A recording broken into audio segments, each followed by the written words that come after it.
किसी भी बड़ी कंपनी के पीछे बेहतरीन लीडर होता है, ये तो हम सब जानते हैं। लेकिन उन लीडर्स को रास्ता दिखाने वाला, उनको बेहतर बनाने वाला कोई हो, ऐसा बहुत कम सुनने में आता है। आज हम बात कर रहे हैं बिल कैम्पबेल की। एक अमेरिकन फुटबॉल कोच थे पहले, फिर कोचिंग छोड़ के सिलिकॉन वैली पहुंचे और गूगल, एप्पल, इंटेल मतलब बड़ी बड़ी कंपनियों के सबसे प्रभावशाली मेंटोर बन गए, एक तरह से गुरु। उन्हें इंडस्ट्री में $1 ट्रिलियन कोच कहा जाता था। हाँ, ये टाइटल काफी फेमस है उनका। हाँ, पर इसलिए नहीं कि उन्होंने उतना कमाया, बल्कि इसलिए कि उनके गाइडेंस में उनके सिखाए लीडर्स ने सचमुच खरबों डॉलर की कंपनियां खड़ी की। तो हमारे पास जो जानकारी है वो उनके लीडरशिप के फलसफे पर है। उनके कोचिंग के जो तरीके थे बड़े यूनिक थे, और उनका मैनेजमेंट स्टाइल जो हमेशा इंसान पहले यानी लोगों को सबसे ऊपर रखता था। तो आज की हमारी खोज का मिशन क्या है? यही कि आखिर बिल कैम्पबेल सिखाते क्या थे। बिल्कुल। क्या उनके जो सबक हैं वो सिर्फ सिलिकॉन वैली के उस हाईटेक माहौल के लिए थे, या उनकी बातों में कुछ ऐसा है जो हमारे यहाँ मतलब भारत में किसी भी टीम या संगठन के लिए उतना ही काम का साबित हो सकता है? ठीक है, तो चलिए इसको थोड़ा खोलते हैं, गहराई से समझते हैं। हमारा मकसद है बिल कैम्पबेल के कोचिंग के जो मूल सिद्धांत हैं उनकी तह तक जाना, और ये समझना कि ये आज के लीडर्स और टीमों के लिए कितने जरूरी हैं, खासकर अब जब दुनिया इतनी तेजी से बदल रही है। बिल्कुल। और यहाँ सबसे दिलचस्प बात ये उभर कर आती है कि बिल के सिद्धांत वो किसी एक इंडस्ट्री या किसी एक देश तक सीमित नहीं लगते। ये टेक की दुनिया से निकले जरूर, पर इनका जो सार है, जो एसेंस है, वो लीडरशिप के मानवीय पहलू पर जोर देता है। ये उन रिश्तों के बारे में है, भरोसे के बारे में है, और मनोवैज्ञानिक सुरक्षा जिसकी बात आजकल बहुत होती है। ये वो चीजें हैं जो किसी भी सफल टीम की बुनियाद होती हैं, चाहे वो टीम बैंगलोर में कोड लिख रही हो, या मुंबई में कोई एड कैंपेन बना रही हो, या दिल्ली में पॉलिसी पर काम कर रही हो। ये हर जगह लागू होता है। तो पहला और शायद सबसे बुनियादी सिद्धांत जिस पर बिल ने हमेशा जोर दिया, लोग किसी भी स्ट्रैटेजी या प्रोसेस से ज्यादा जरूरी हैं। उनका मानना था, जैसा कि हमारे स्रोतों में बार बार आता है, काम टीमों द्वारा किया जाता है, सितारों द्वारा नहीं। या एक और दमदार बात, चैंपियनशिप टीमें जीतती हैं, अकेले खिलाड़ी नहीं। सुनने में तो बहुत आसान लगता है ना, पर अमल में लाना, हाँ, अमल में लाना ही असली चुनौती है। सोचिए, जैसे गुड़गांव का कोई तेजी से बढ़ता हुआ स्टार्टअप है, फाउंडर बहुत ब्रिलियंट है, प्रोडक्ट आइडिया कमाल का है, इन्वेस्टर्स भी खुश हैं, सब बढ़िया चल रहा है ऊपर से, लेकिन अंदर ही अंदर टीम थोड़ी बिखरी हुई है। कोई महसूस करता है कि भाई मेरी बात सुनी नहीं जा रही, कोई क्रेडिट के लिए लड़ रहा है, आपस में वो तालमेल, वो सिंक नहीं है। तो नतीजा क्या होगा? अच्छी से अच्छी स्ट्रैटेजी हो, बेहतरीन प्रोडक्ट हो, लेकिन कंपनी शायद वो हासिल ना कर पाए जो वो कर सकती थी। पोटेंशियल वेस्ट हो जाता है। सही कहा। क्रिकेट का ही उदाहरण लें जो आपने कहा, एक बैट्समैन सेंचुरी बना दे पर बाकी टीम सस्ते में निपट जाए, तो नतीजा हारी होती अक्सर। सही बात है। और यहाँ समझने वाली गहरी बात यह है कि स्ट्रैटेजी तो क्या है? एक कागज पर बनी योजना ही तो है। उसको हकीकत में बदलने वाले तो लोग ही हैं।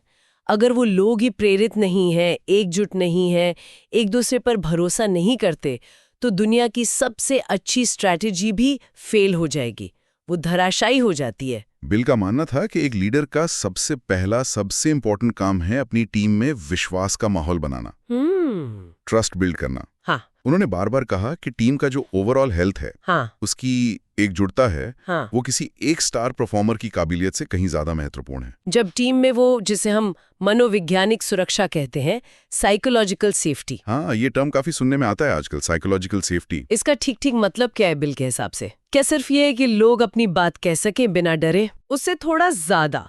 मनोवैज्ञानिक सुरक्षा का मतलब सिर्फ ये नहीं कि लोग बिना डर के बोल सकें। इसका मतलब है कि वो खुलकर सवाल पूछ सकें, अलग राय रख सकें, यहाँ तक कि गलतियां करने का जोखिम भी उठा सकें, ये जानते हुए कि उन्हें नीचा नहीं दिखाया जाएगा या सजा नहीं मिलेगी। अच्छा, ये वो माहौल है जहाँ लोग मुश्किल आइडिया पर बहस कर सकते हैं, एक दूसरे को चैलेंज कर सकते हैं, लेकिन सम्मान के साथ। और फिर जब कोई फैसला हो जाए तो सब मिलकर पूरी तरह से उस पर अमल करें, जिसे कहते हैं डिसएग्री एंड कमिट। बिल मानते थे कि इसी माहौल में इनोवेशन और असली तरक्की पनपती है। इसीलिए वो कहते थे कि एक लीडर का सबसे महत्वपूर्ण उत्पाद, जो प्रोडक्ट है, वो उसकी टीम होती है। टीम। हाँ, न कि कंपनी का प्रोडक्ट या सर्विस।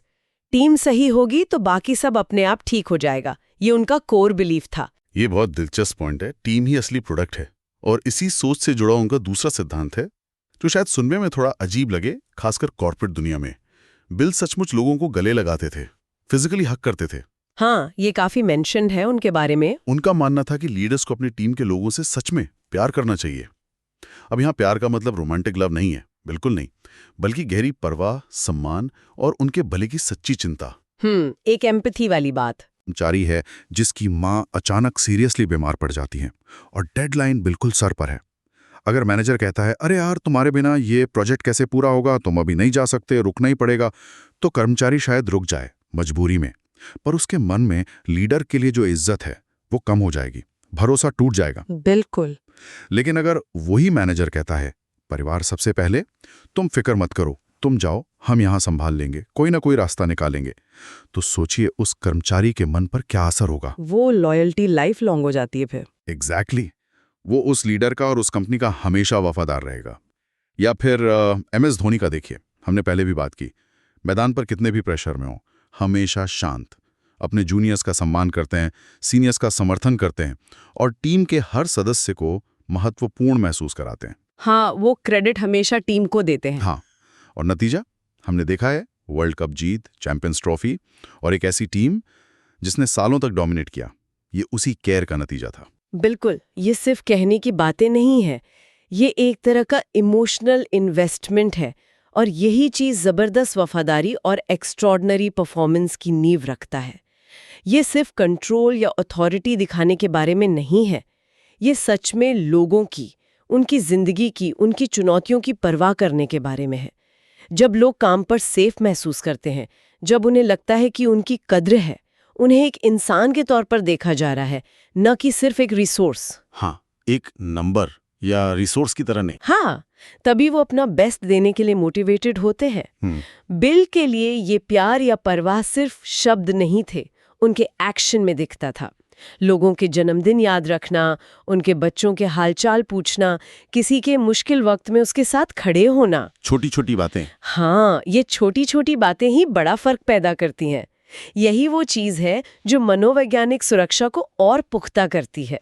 तो पहले टीम को प्राथमिकता देना, फिर उनकी सच्ची परवाह करना। लेकिन सिर्फ अच्छा बोलना ही काफी नहीं होता है ना, कई बार मुश्किल बातें भी कहनी पड़ती हैं, परफॉर्मेंस इश्यूज होते हैं, गलतियां होती हैं। बिल्कुल, फीडबैक देना भी जरूरी है। हाँ, यहीं बिल का तीसरा सिद्धांत आता है, स्पष्टता, लेकिन सम्मान के साथ, जिसे उन्होंने कहा कैंडो विद काइंडनेस। मतलब पूरी ईमानदारी रखो, सच बोलो, चाहे वो कड़वाई क्यों ना हो, पर कभी भी अपमानजनक या बेइज्जत करने वाले तरीके से नहीं। ये बैलेंस बहुत जरूरी है। और ये भारत में कई दफ्तरों में एक बड़ी चुनौती है, मुझे लगता है। अक्सर देखा जाता है कि प्रेशर में मैनेजर चिल्ला देते हैं या सबके सामने किसी की कमी निकाल देते हैं।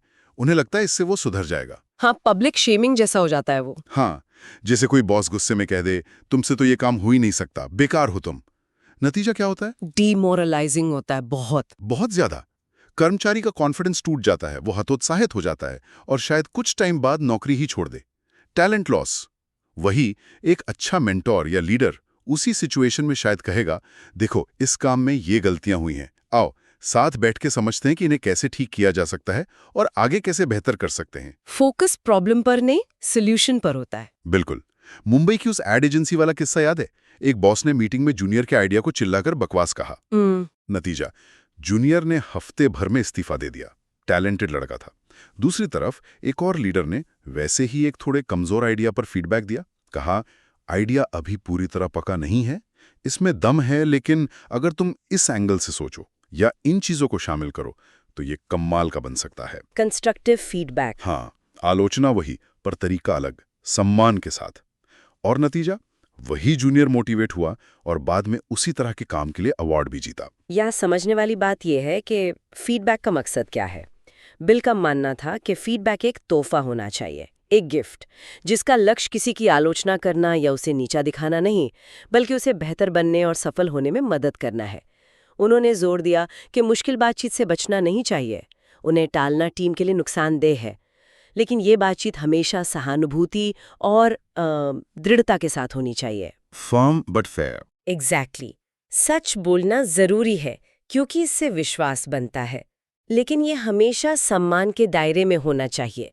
बिल का तरीका अक्सर होता था, पब्लिक में सबके सामने तारीफ करो, प्रेज इन पब्लिक, और अगर कहीं सुधार की जरूरत है तो अकेले में प्राइवेटली कोचिंग दो, कोच इन प्राइवेट। और हमेशा ये बताओ कि ये फीडबैक क्यों दिया जा रहा है, किस बड़े लक्ष्य से जुड़ा है। कॉन्टेक्स्ट देना बहुत जरूरी है। यहाँ चुनौती ये है कि वो काइंडनेस या दयालुता वाला हिस्सा कैसे बरकरार रखा जाए, खासकर जब प्रेशर बहुत ज्यादा हो।